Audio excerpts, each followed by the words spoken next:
Hello, this is Abhishek Pandey, your agriculture mentor. और आपका अपने यूट्यूब चैनल पे स्वागत है जिसका नाम है एग्रीपो।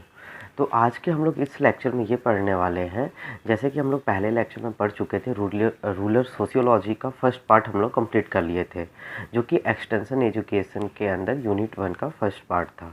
तो हम लोग यूनिट 1 का सेकंड पार्ट पढ़ेंगे यहाँ। तो आज के लेक्चर में हम लोग ये पढ़ने वाले हैं, टॉपिक टू बी कवर्ड यहाँ देखिए लिखा हुआ है, rural area and rural sociology क्या होता है। ठीक है, डेफिनेशन ऑफ रूरल सोशियोलॉजी। तो रूरल सोशियोलॉजी की डेफिनेशन क्या है, सोशियोलॉजी वर्सेस रूरल सोशियोलॉजी, दोनों में क्या अंतर है, डिफ्रेंसिएशन हम करेंगे। Importance of the study of rural sociology, rural sociology का स्टडी करने का क्या महत्व है, क्या इंपॉर्टेंट है, ठीक है, वो सब पढ़ेंगे। स्कोप ऑफ रूरल सोशियोलॉजी, ठीक है, रूरल सोशियोलॉजी का स्कोप क्या है, हम क्या कर सकते हैं उसमें बेटर। ठीक, उसके बाद हम पढ़ेंगे रोल ऑफ चेंज एजेंट। तो रोल ऑफ चेंज एजेंट पढ़ेंगे, कौन कौन से चेंज एजेंट होते हैं जिसके कारण समाज में हम चेंज लाते हैं। ठीक है, उसके बाद है it's important significance in extension. ठीक है, तो टॉपिक थोड़ा सा लंबा है, तो फर्स्ट 5 पार्ट हम लोग इसी लेक्चर में कंप्लीट करेंगे। आप लोग इस लेक्चर को लास्ट तक ज़रूर अटेंड करिएगा, जिससे कि आपका स्कोर टेस्ट में अच्छा जाए और एग्ज़ाम में, फाइनल एग्ज़ाम में भी आप अच्छा कर सकें। तो चलिए शुरू करते हैं। देखिए यहाँ जो लिखा क्या है, इसको हम थोड़ा सा इधर कर देते हैं। हाँ ठीक, यहाँ देखिए क्या लिखा है, what is rural area and rural sociology. तो रूरल एरिया क्या है और रूरल सोशियोलॉजी क्या है। ठीक है, तो हम लोग पहले रूरल एरिया के बारे में जानते हैं। देखिए रूरल का मतलब होता है गांव, ग्राम। ठीक है, ठीक है, जिसे हम लोग गांव कहते हैं। और रूरल सोशियोलॉजी का मतलब, रूरल सोशियोलॉजी पूरा जो वहाँ की जो सोसाइटी है, कैसे वहाँ का कल्चर है, डेवलपमेंट है, कैसे वहाँ लोग फॉलो करते हैं कस्टम को, नॉर्म्स को, वो सारी चीज़ें हम लोग रूरल सोशियोलॉजी के अंदर पढ़ते हैं। तो पहले हम लोग रूरल एरिया पढ़ लेते हैं। A rural area is an open swath of land that has few homes or other building and not only many people and its population density is very low। देखिए यहाँ कहने का मतलब यहाँ यही लिखा है कि रूरल एरिया एक पार्टिकुलर पीस ऑफ लैंड होता है, आप कह सकते हैं किलोमीटर एरिया में। ठीक है, 1 to 10 किलो 1 to 2 या 5, लेस देन 5 किलोमीटर के एरिया में हम कह सकते हैं। तो ये जो आपका पार्टिकुलर जो एरिया है उसे हम रूरल एरिया कहते हैं, जहाँ कुछ ही घर होते हैं, बिल्डिंग होते हैं, ज़्यादा आप कह सकते हैं मॉडर्नाइजेशन नहीं हुआ रहता है, हॉस्पिटैलिटी सर्विसेज नहीं रहते हैं, स्कूल सर्विसेज उतने नहीं होते हैं, गवर्नमेंट स्कूल 1-2 ठो मिल जाते हैं आपको। ठीक है, तो और वहाँ की डेंसिटी भी कम होती है। तो सिंपल सी बात, रूरल एरिया का मतलब क्या है, गांव से है, एक छोटा गांव। जैसे हम देखते हैं अपने गांव में जाते हैं तो एक गांव मुश्किल से 2-3 किलोमीटर का रहता है, 2-3 किलोमीटर रेडियस का रहता है। उसके बाद वो गांव नेक्स्ट गांव में तब्दील हो जाता है। तो उस पार्टिकुलर गांव में हम ये देखते हैं कि घर भी कम होते हैं, लोग एक दूसरे को भली भांति पूर्वक जानते भी हैं, मिले जुले रहते हैं, एक दूसरे के प्रति विश्वास होता है, और वहाँ की पॉपुलेशन डेंसिटी भी कम होती है। ठीक है, अब रूरल सोशियोलॉजी के बारे में हम लोग जानेंगे, रूरल सोशियोलॉजी है क्या। ठीक है, रूरल सोशियोलॉजी क्या है। Rural sociology is a branch of sociology that studies rural life, rural social relationship and rural social institution. It is specialized field of sociology. It deals with the society of village and rural area. देखिए यहाँ क्या लिखा है, यहाँ ये कहना चाहते हैं हम कि रूरल सोशियोलॉजी क्या है, एक सोशियोलॉजी का ब्रांच है।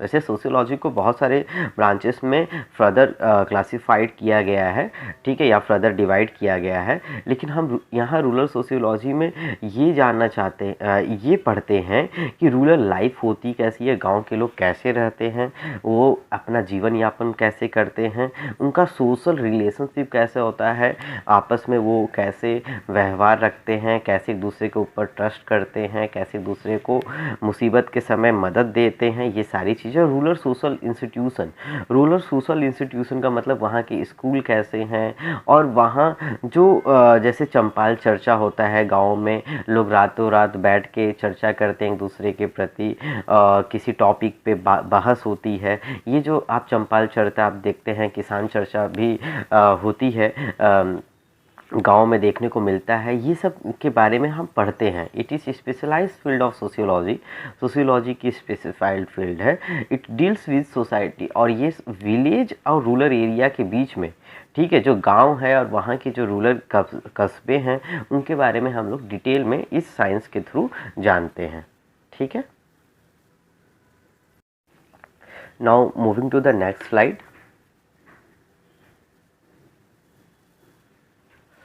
Definition of rural sociology by famous sociologist. तो जो सोशियोलॉजी के जो फेमस डेफिनेशन है उनके बारे में हम लोग जानेंगे। रूरल सोशियोलॉजी और the science of the laws governing the specific Indian rural and the social organisation has still to be created.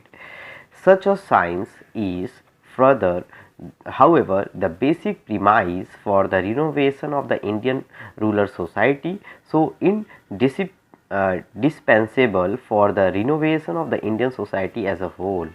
A.R. Desai। ठीक है, तो जो A.R. देसाई हैं वो इंडियन हमारे सोशियोलॉजिस्ट हैं जिन्होंने ये डेफिनेशन रूरल सोशियोलॉजी का दिया है। इनमें ये कहना चाहते हैं कि रूरल सोशियोलॉजी एक साइंस है जो कि लॉज गवर्न करता है स्पेसिफिक इंडियन रूरल कंडीशन में। ठीक है, जो हमारे रूरल जो इंडियन रूरल और सोशल ऑर्गेनाइजेशन है उसमें कौन कौन से लॉज एक प्रकार का लॉज गवर्न करता है, जो कि एक लोगों के बीच में जो इंटरेक्शन हो पा रहा है वो हम भली भांति इस साइंस के थ्रू जान पाते हैं। ठीक है, सच अ साइंस, और ये अभी भी हो रहा है, इसमें फर्दर डेवलपमेंट आज भी हो रहा है। ठीक है, गाँव को हम लोग विकास कर रहे हैं, गाँव से हम लोग जुड़ रहे हैं। ठीक है, such a science is however the basic premise for the renovation of the Indian rural.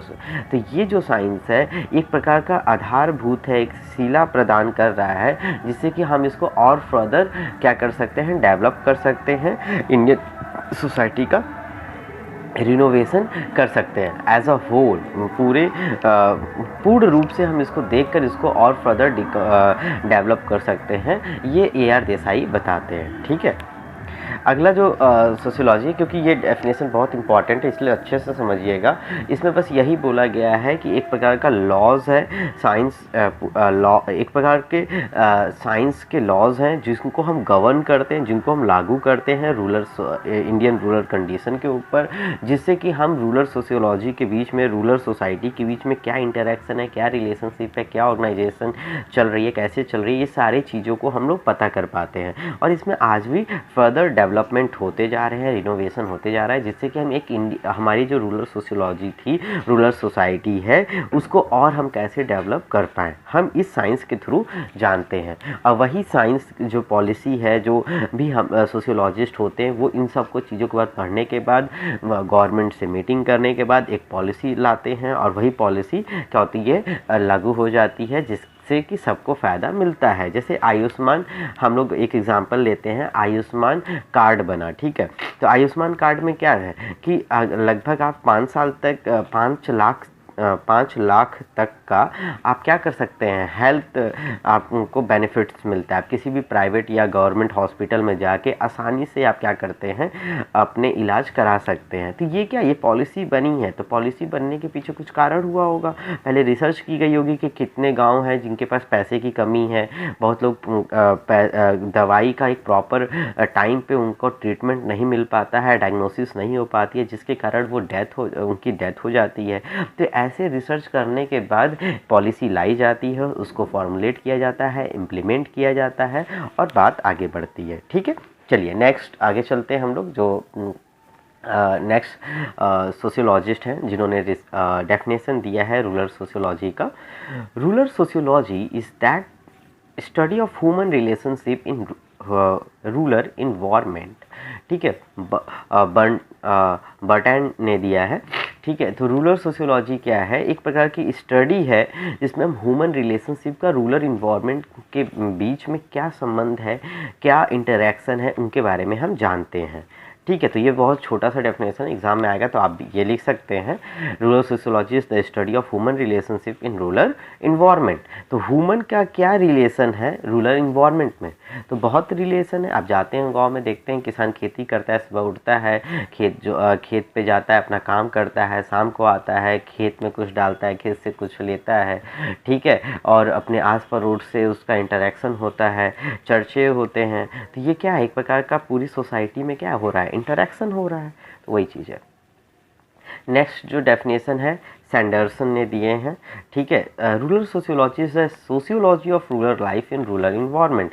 Same similar definition है, तो इन्होंने बस थोड़े से वर्ड को चेंज कर दिया है। Rural sociology is the sociology, rural sociology क्या है, एक प्रकार का सोशियोलॉजी है, ठीक है, समाजशास्त्र है, of rural life in the rural environment. Rural life का रूरल इन्वायरमेंट के बीच में क्या रिलेशन है उनके बारे में ये बताता है, ठीक है। Now moving to the next slide, sociology versus rural sociology. जैसे कि हम लोग पहले ही बात कर चुके थे कि सोशियोलॉजी और रूरल सोशियोलॉजी में क्या अंतर है। तो देखिए सोशियोलॉजी क्या है, अभी हम लोग सोशियोलॉजी में क्या पढ़े थे, इसके पिछले लेक्चर में हम लोग पढ़ चुके थे कि sociology is the study of human beings in their group relation. जो भी हमारे जैसे फैमिली है, तो फैमिली में बहुत सारे मेंबर्स हैं, तो एक मेंबर्स का दूसरे मेंबर्स के प्रति क्या है, एक प्रकार का रिलेशन है, एक प्रकार का क्या है, रिलेशन है। और जैसे रिलेशन है as such it studies the interaction with in and the between the groups of people. तो एक इंडिविजुअल के अंदर कैसा रिलेशन है और एक या दूसरे इंडिविजुअल के बीच में क्या रिलेशन हो रहे हैं, वो हम सोशियोलॉजी के थ्रू ही जान पाते हैं, ठीक है। जितना हम सोशल रहेंगे, इसीलिए देखते हैं जितने भी नेता परेता होते हैं, जितने भी पॉलिटिशियन होते हैं, वो क्या करते हैं, वो ये करते हैं कि वो लोगों से इंटरेक्ट करते हैं, लोगों से बातें करते हैं, उनकी प्रॉब्लम्स पूछते हैं, ग्राउंड लेवल पे जाके वो बात करते हैं। क्यों? क्योंकि वो सोशल होना चाहते हैं, उनको सोशल के इंटरेक्ट को अगर वो जानेंगे, सोशल प्रॉब्लम जानेंगे, तो वो उनके लिए और अच्छे से काम कर पाएंगे, ठीक है, बात समझ रहे हैं। तो वही चीज़ है। अब रूरल सोशियोलॉजी क्या है, rural sociology is the study of sociological life in rural setting to discover their condition and the tendencies and to formulate principle of progress, ठीक है। देखिए क्या है, रूरल सोशियोलॉजी क्या है, एक प्रकार का सोशियोलॉजिकल लाइफ जो हो रही है रूरल सेटिंग में, रूरल एरियाज़ में, कैसे लोग जी रहे हैं, कैसे खा रहे हैं, कैसे पी रहे हैं, क्या उनका इंटरेक्शन है, क्या प्रॉब्लम है, किस कारण से ये प्रॉब्लम हो रही है, इन सारी चीज़ों के बारे में हम रूरल एरिया में जाके खुद वहाँ जानते हैं, वहाँ हम रिपोर्टिंग करते हैं, वहाँ सर्वे करते हैं, सर्वेइंग करते हैं, डेटा कलेक्ट करते हैं, उसके आधार पर हम उनके प्रिंसिपल बनाते हैं, पॉलिसीज़ बनाते हैं। तो सोशियोलॉजी समझ में आ गया। सोशियोलॉजी में हम ग्रुप रिलेशन जानते हैं, ह्यूमन बींग्स और ग्रुप्स के रिलेशन के बीच में जानते हैं क्या इंटरेक्शन हो रहा है। रूरल सोशियोलॉजीज में वही रिलेशन जो होता है हम गांव लेवल पे जाके देख रहे हैं, हम रूरल एरियाज़ में जाके वो चीज़ देख रहे हैं और कर रहे हैं। समझ में आई आपको बात? चलिए अब आगे चलते हैं नेक्स्ट स्लाइड पे। Subject matter of rural sociology. देखिए रूरल सोशियोलॉजी का क्या सब्जेक्ट मैटर है, हमको रूरल सोशियोलॉजी में क्या क्या पढ़ना रहता है, ठीक है, तो इसके बारे में हम जान लेते हैं। According to Lowry and Nelson, the subject matter of rural sociology is the description analysis of the progress of various of groups as they exist in the rural environment. The main tasks of rural sociology can be mentioned here.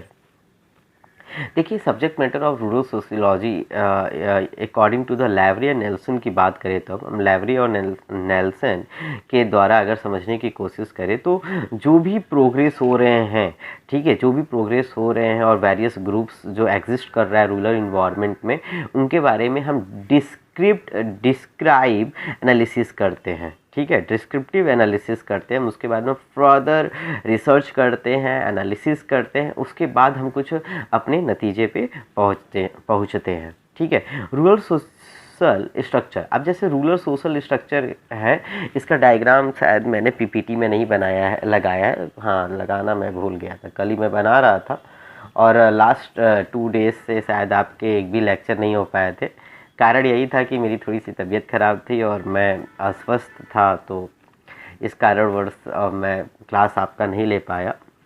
लेकिन कोशिश यही है कि ये आपको पता ही है कि 2 क्रेडिट का कोर्स है, तो हफ्ते में 3 क्लास चलनी चाहिए। तो हफ्ते में 3 क्लास तो आपका चल ही रहा है, ऑलरेडी 1 क्लास हम ले चुके हैं, ठीक है, और एक आपको सिलेबस पढ़ा ही दिए थे, और ये तीसरा है। तो शायद 1-2 लेक्चर और बना देंगे इस वीक में, तो आप लोग का मुश्किल से 4 या 5 लेक्चर में हम ये फर्स्ट 2 यूनिट कंप्लीट कर देंगे, ठीक है।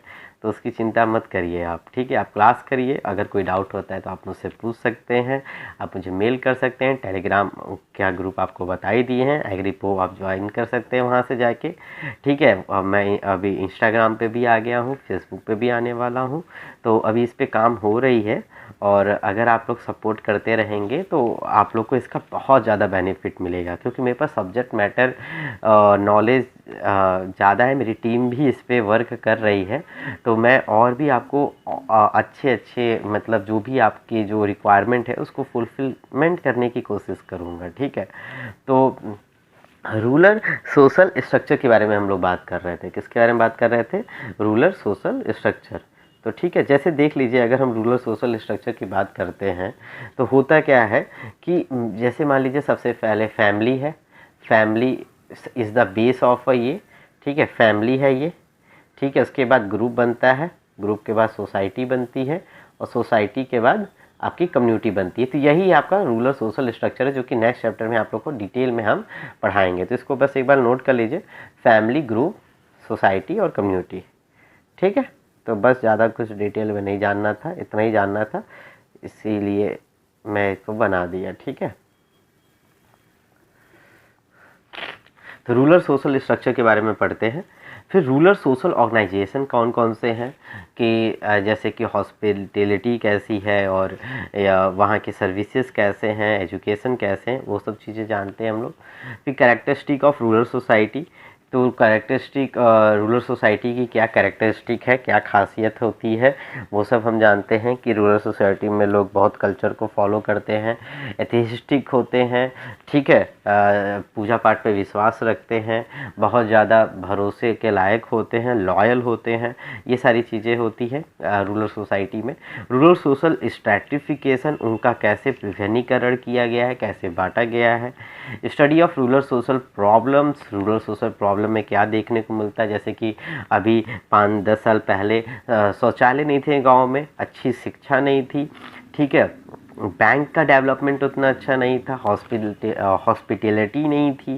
तो ये सारी चीज़ें आपको रूरल सोशल प्रॉब्लम में देखने को मिलते हैं। वहाँ कर्जदार ज़्यादा होते हैं, लैंडलॉर्ड्स ज़्यादा होते हैं, इस वजह से लोग लोन नहीं ले पाते हैं, हिचकते हैं, ठीक है। Rural social institution and social life, rural social institution में जैसे कि कोई NGO चल रहा है, और कैसे वो लोग अपने लाइफ को अपग्रेड कर रहे हैं by taking training and development programme, ठीक है। रूरल रिकंस्ट्रक्शन, हम कैसे रूरल को और बेहतर तरीके से अपग्रेडेशन कर सकते हैं, उनका रूरल चेंज कैसे ला सकते हैं, रूरल सोशल प्लानिंग कैसे करेंगे, तो वो सारी चीज़ें हम लोग पढ़ते हैं ये रूरल सोशियोलॉजी के अंदर, ठीक है। आगे हम लोग चलेंगे, importance of the study of rural sociology. Rural sociology का क्या इम्पोर्टेंट है, ठीक है, रूरल सोशियोलॉजी का एक minute, importance of the study of rural sociology. Rural sociology के क्या इम्पोर्टेंस है, ठीक है, उनके रूरल सोशियोलॉजी जो हम स्टडी करते हैं उसका क्या महत्व है, ठीक है। तो rural sociology present a scientific picture of rural life. अगर हम रूरल सोशियोलॉजी को बहुत अच्छी तरीके से पढ़ते हैं तो हम जो रूरल सोशल लाइफ है उनके बारे में बहुत अच्छी तरीके से जान पाते हैं। Villages are important for many reasons because they are the spring to feed urban areas. So rural sociology is an important subject and can be put under the following head. ठीक है, तो देखिए जैसे कि गांव है तभी शहर है, बिना गांव के शहर नहीं है। ऐसा नहीं है कि अगर हर जगह शहर ही शहर हो जाए, ऐसा संभव ही नहीं है, क्योंकि गांव के वजह से शहर है। क्योंकि जो भी हम शहर में रहते हैं तो जो सब्जी खा रहे हैं, जो हम दूध पी रहे हैं, जो हम फल खा रहे हैं, और जो हम दवाइयाँ भी ले रहे हैं, और जो हम माला है, फूल है, फ्लावर्स है, ये सारी चीज़ें कहाँ से आती है? गांव से आती है। शहर में खेती नहीं होती है, गांव में खेती होती है, गांव में कल्टीवेशन होते हैं, गांव में पोल्ट्री फार्मिंग होती है, गांव में आपका पिगरी होता है। तो ये सारी जो चीज़ें हैं जो शहर के लिए डेली रिक्वायरमेंट में चाहिए, दूध से लेके मक्खन, मलाई, पनीर, ठीक है, खोआ, रबड़ी, ठीक है, और फ्लावर, घी, ये सारी चीज़ें हमको गांव से ही मिलती है। तो अगर इसलिए रूरल जो सोशियोलॉजी है उसका अगर अच्छा होना हमारे लिए ज़्यादा अच्छा है। अगर रूरल के पास जो उनकी प्रॉब्लम है उनको कोई सॉल्व ही नहीं करेगा तो रूरल के एरियाज़ में जो फार्मर है वो अपना कल्टीवेशन करना ही छोड़ देंगे और जैसे कि सुसाइड कर लेते हैं। इसलिए क्या हुआ कि नरेंद्र मोदी ने ये बोला कि 2022 तक 2023 तक हमको किसान की आयु लगभग दुगनी करनी है। आयु मतलब सॉरी, आई मीन टू से उनकी एनुअल इनकम को हमको दुगना करना है और वो एनुअल इनकम उन्होंने दुगना कर ही दिया किसी भी बाय एनी हाउ। तो वो तरीका होना चाहिए जिससे कि हम गांव के जो फार्मर्स हैं उनके लिए उनकी बातों को हम समझें, ठीक है, और उनको जानें। ठीक, आगे चलते हैं हम लोग। यहाँ देखिए क्या लिखा है, in every part of the world the rural population is more than the urban population. ठीक है, तो अगर हम हर एक गांव में चले जाएं, हर एक वार्ड में चले जाएं, तो हम ये देखते हैं कि जो रूरल की जो पॉपुलेशन है वो शहर के पॉपुलेशन से ज़्यादा है। जाहिर सी बात है, गांव है तो वहाँ क्या करते हैं कि वहाँ की पॉपुलेशन लेवल इसलिए ज़्यादा होता है क्योंकि उन लोग को फार्मिंग फील्ड पे बहुत सारे काम कराने रहते हैं। तो एक मेंटेलिटी है यहाँ, एक आप कह सकते हैं साइकोलॉजिकल सोच ऐसी होती है, परसेप्शन ये होती है कि जो किसान होते हैं उतने पढ़े लिखे नहीं होते हैं। तो उनका कहने का मतलब यही रहता है कि अगर ज़्यादा बच्चे होंगे तो ज़्यादा खेत में काम करेंगे और ज़्यादा खेत में काम करेंगे तो ज़्यादा अर्निंग होगी और ज़्यादा अर्निंग होगी तो ज़्यादा पैसा आएगा। This is a basic perception that phase और that the think of farmer. But the reality is that अगर बच्चे ज़्यादा होंगे तो पढ़ाना भी पड़ेगा, खर्चे बढ़ेंगे, दवाइयाँ बढ़ेंगी, कपड़े खरीदने पड़ेंगे।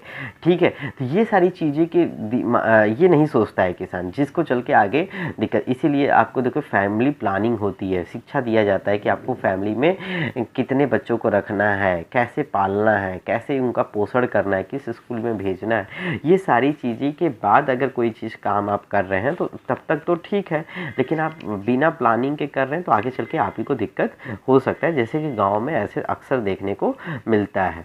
It gives us complete knowledge of village life.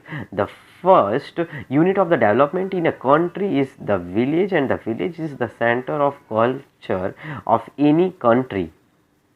It can help in organising the disorganised rural structure. देखिए होता क्या है कि एक कंप्लीट आपको विलेज लाइफ के बारे में रूरल सोशियोलॉजी एक कंप्लीट नॉलेज देता है। कंप्लीट नॉलेज मींस द आप जैसे कि आपको किसी भी कंट्री का डेवलपमेंट करना है तो आप उसके विलेज और विलेज को सेंटर में रख के ही सारी बातें करते हैं। जैसे कि अगर गांव बढ़ेगा तो गांव बढ़ता है तो विलेज जो सिटी है सिटी भी डेवलप करेगा और धीरे धीरे स्टेट और स्टेट के बाद होल नेशन भी करेगा। तो आपको ये हेल्प करता है कि जो भी रूरल जो स्ट्रक्चर हैं डिसऑर्गेनाइज हो चुके हैं, अच्छे से काम नहीं कर रहे हैं या उनकी फंक्शनिंग अच्छे से नहीं हो पा रही है, कोई प्रॉब्लम है, कोई इशू है, तो उसको हम कैसे फेस आउट करें और उसको कैसे सॉल्व करें। तो ये सारी चीज़ें हम लोग जानते हैं। नेक्स्ट जो कि पॉइंट है, it Lay's stress on the importance of increasing the quantity and the quality of production which improve the economic status of the rural society।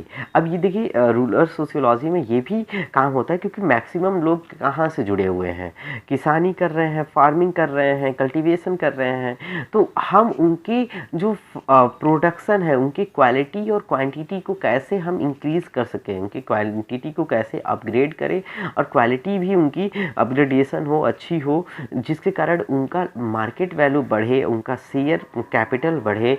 वो हम कैसे कर सकते हैं, उसके लिए हम काम करते हैं, उनके लिए हम रिसर्च करते हैं, उनको हम न्यू सीड प्रोवाइड करते हैं, न्यू टेक्नोलॉजी देते हैं, न्यू एग्रीकल्चर प्रैक्टिसेस बताते हैं, न्यू एग्रीकल्चर टेक्निक बताते हैं, जिससे कि वो फार्मर उस चीज़ को यूज़ करता है और आगे चल के अपनी प्रॉफिट गेन कर पाता है और वो उससे प्रॉफिटेबल बिजनेस कर पाता है। तो ये सारी चीज़ें भी हम रूरल सोशियोलॉजी के अंदर देखते हैं।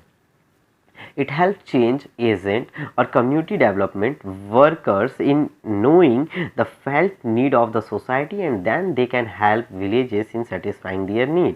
देखिए होता क्या है कि जो चेंज एजेंट होते हैं, चेंज एजेंट अभी आगे इसी लेक्चर में हमको कंप्लीट करना है, ठीक है।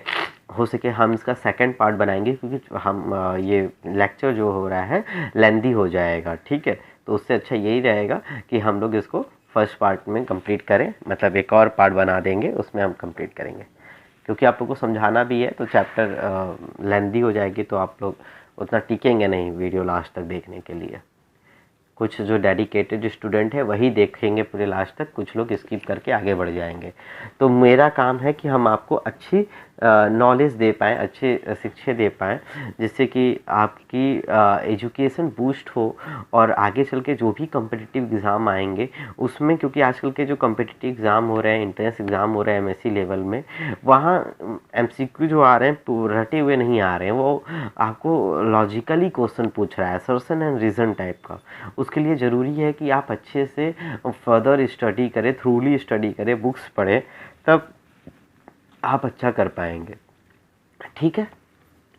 तो यहाँ बता रहे थे चेंज एजेंट के बारे में। जो कम्युनिटी डेवलपमेंट वर्कर्स होते हैं, जो कम्युनिटी को पूरा डेवलप करते हैं, वो ये सोचते हैं कि अगर सोसाइटी की डेवलपमेंट हो रही है और विलेज की जो भी नीड है सेटिस्फाई हो रही है, तो वो कम्युनिटी डेवलपमेंट के लिए अच्छा होगा, ठीक है।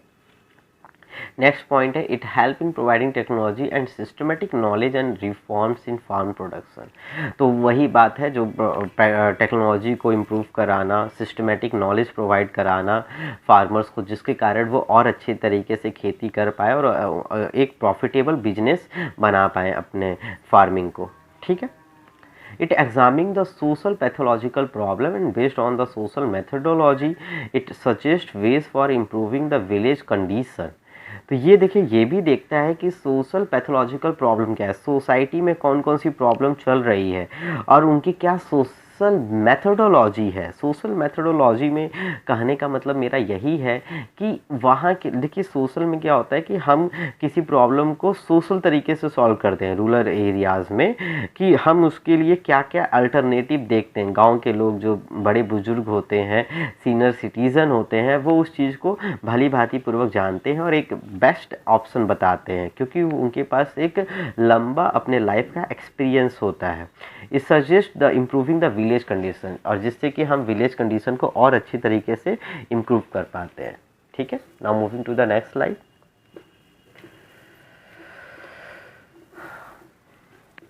It increases development of various plans for any ruler's development program for making progress in the rural society work in carried out according to this plan. जो भी हम डेवलपमेंट पॉलिसी लाते हैं विलेज के अंदर, पहले उसकी फर्दर स्टडी की जाती है, रिसर्च की जाती है, प्लान बनाया जाता है, फिर उसके बाद उसको इम्प्लीमेंट किया जाता है। तो ये सारी चीज़ें होती हैं, वो हम लोग को पता नहीं है। जो भी ऑफिसर्स होते हैं, जैसे कि वीडीओ होते हैं, ठीक है, वीडीओ नाम तो सुने होंगे आप, ठीक है।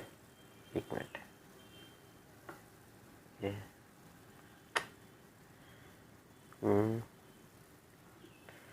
जो वीडियो होते हैं, एक मिनट, ये थोड़ा सा दिक्कत हो गया था। जैसे एक होता है VDO, विलेज डेवलपमेंट ऑफिसर, इसी तरह ADO होता है, एग्रीकल्चर डिस्ट्रिक्ट ऑफिसर, ठीक है। HDO होता है, क्या होता है, एक मिनट, इसी तरह HDO होता है, BDO होता है, ब्लॉक डेवलपमेंट ऑफिसर। तो इन सब का काम है यहाँ, ठीक है। Increases development of various plans for any rural development programme, तो वो प्लान बनाते हैं और उनको फर्दर इम्प्लीमेंट करते हैं।